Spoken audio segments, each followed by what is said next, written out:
Good morning. पहाटे पाऊस पडला, सो वातावरण जरा थंड आहे। मी आणि निकेता थोड्या वेळ खायत चाललो। त्यानंतर फणस पिकला की नाही ते चेक केलं। थोडा वेळ एक्सरसाइज केली।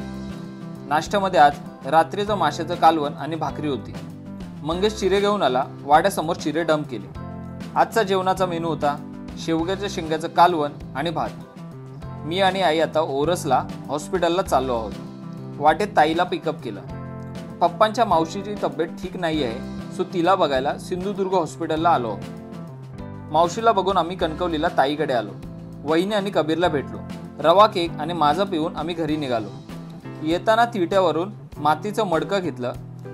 वहिनींना घरपर्यंत लिफ्ट दिली। मी आणि निकेता राऊंड मारायला बस स्टॉपवर आलो। तेवढ्यात दादा आम्हाला घरी घेऊन गेला आणि आंबे दिले। आज आईचा बर्थडे होता, सो स्पेशल गेस्ट घरी आले होते। आईचा मूड नव्हता तरी आम्ही सगळ्यांनी मिळून छोटं बर्थडे सेलिब्रेशन केलं।